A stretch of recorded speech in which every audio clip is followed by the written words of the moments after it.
Hello friends, welcome back to our channel maths and science trick and toys. આજના વિડીયોમાં આપણે શીખીશું પ્રમાણભૂત સ્વરૂપ. તો અહીં પ્રમાણભૂત સ્વરૂપ માટે એક સૂત્ર છે n બરાબર m ગુણ્યા 10ની p ઘાત, જ્યાં p એ પૂર્ણાંક સંખ્યા છે અને m એની કિંમત 1 અથવા 1થી વધુ અને 10 અથવા 10થી ઓછી હોઈ શકે. અહીં આપણે તેને એક ઉદાહરણ દ્વારા સમજીશું. અહીં આપણી પાસે આ એક સંખ્યા છે. આ સંખ્યા ખૂબ જ મોટી હોવાથી વાંચન માટે આપણને મુશ્કેલી પડે છે. તો આ સંખ્યાને આપણે પ્રમાણભૂત સ્વરૂપમાં દર્શાવીશું. અહીં સૌપ્રથમ આપણે અંકોને ગણીશું. તો આપણી પાસે કુલ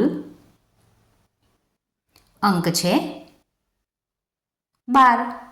હવે કુલ અંકમાંથી આપણે 1 બાદ કરીશું, માટે જવાબ મળે છે 11, જે આપણો ઘાત બનશે.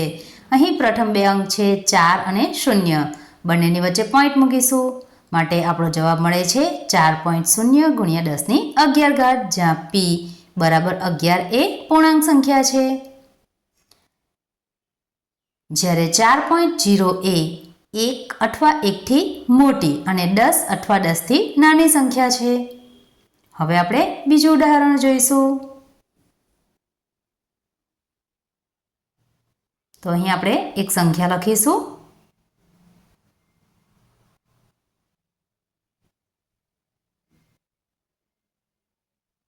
અહીં આપણી આ સંખ્યા ઘણી મોટી છે, માટે આપણે તેને 3-3ની જોડીમાં વિભાજિત કરીશું, જેથી આપણને અંકોની ગણતરી કરવામાં સરળતા રહે. તો અહીં આપણે જોઈ શકીએ છીએ કુલ અંકની સંખ્યા 18 છે, માટે આપણે 18માંથી 1 બાદ કરીશું, માટે આપણને અહીં જવાબ મળે છે 17. અહીં પ્રથમ બે અંક છે 6 અને 7, વચ્ચે પોઈન્ટ મૂકીશું, માટે 6.78 ગુણ્યા 10ની 17 ઘાત. તો આ આપણું પ્રમાણિત સ્વરૂપ છે, જે આપણે જોઈ શકીએ છીએ 1 કરતાં મોટી સંખ્યા છે અને 10 કરતાં નાની સંખ્યા છે. હવે આપણે વધુ એક ઉદાહરણ લઈશું. અહીં આપણી પાસે ઘણી એવી નાની સંખ્યા છે. આ સંખ્યાને પણ આપણે પ્રમાણિત સ્વરૂપમાં દર્શાવી શકીએ. તો પ્રથમ જે બે અંક છે એના વચ્ચે પોઈન્ટ મૂકીશું, જેટલા અંક છે એમાંથી એક અંક બાદ કરીશું. તો અહીં આપણી પાસે આપણે જોઈ શકીએ છીએ કુલ અંક છે 7, એમાંથી 1 બાદ કરીશું, માટે આપણને જવાબ મળશે 5.2 ગુણ્યા 10ની 6 ઘાત. હવે આપણે બીજું એક ઉદાહરણ લઈશું, જે દશાંશ ચિહ્નવાળું ઉદાહરણ છે. હવે જ્યારે દશાંશ ચિહ્નવાળું ઉદાહરણ હોય ત્યારે આપણે પોઈન્ટને ખસેડીને પ્રથમ અંક પછી પોઈન્ટ મૂકવાના છે. તો જેટલા અંક ખસીએ એટલી આપણી ઘાત બનશે, પણ જ્યારે દશાંશ ચિહ્ન આપેલું હોય ત્યારે ઘાત ઋણ બનશે. તો અહીં જવાબ મળશે 6.7 ગુણ્યા 10ની -5 ઘાત. અહીં આપણે જોઈ શકીએ છીએ 5 સ્ટેપ ખસ્યા છે, માટે 5 ઘાત લખીશું, અને દશાંશ ચિહ્ન અંદર લખેલ હોવાથી આપણે માઇનસ ઘાત મૂકીશું. તો એમની કિંમત આપણને 6.7 મળે છે, જે 1 કરતાં મોટી અને 10 કરતાં નાની સંખ્યા છે, અને p બરાબર આપણને જવાબ મળે છે -5, જે પૂર્ણાંક સંખ્યા છે.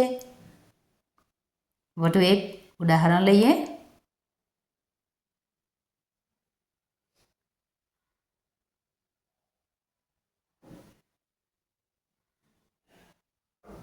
તો અહીં આપણે દશાંશ ચિહ્ન અહીં છે ત્યાંથી ખસેડીને પ્રથમ અંક પછી ગોઠવવાનું છે.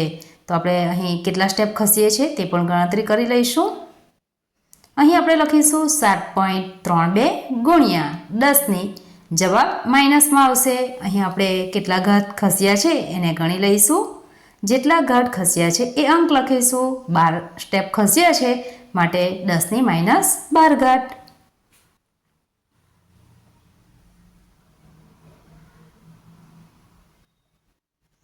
અહીં આપણી સંખ્યા છે.